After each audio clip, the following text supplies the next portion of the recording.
এই যে আবার তোমরা বিভিন্ন জায়গায় দোয়া চাও না, যে স্যার দোয়া করেন দোয়া করেন। শোনো, দোয়ার পরিমাণটা লাগবে হচ্ছে 1%। এখন দোয়া করলে কেমন করে কাজে লাগে এটা তো আমরা দেখি না চোখে, এগুলো তো হচ্ছে অদৃশ্য ক্ষমতা। মানুষের যেটা কাজে লাগে সেটা হচ্ছে তার পরিশ্রম আর চেষ্টা। দোয়া কাজে লাগবে বা কাজে লাগছে এটা কেউ প্রমাণ করতে পারবে?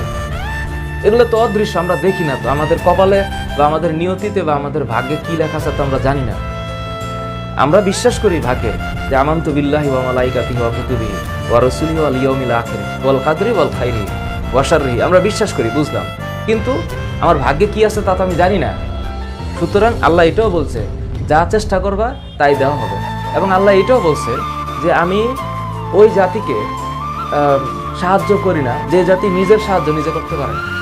সুতরাং দিস ইজ ক্লিয়ার। দোয়া চাও আর না চাও, কারো কাছে তুমি দোয়া চাইলে না, কিন্তু তুমি ঠিকমতো পরীক্ষা দিলে পরীক্ষার রেজাল্ট ভালো হবে 100%, যদি কোনো অতি খারাপ ভাগ্য না থাকে।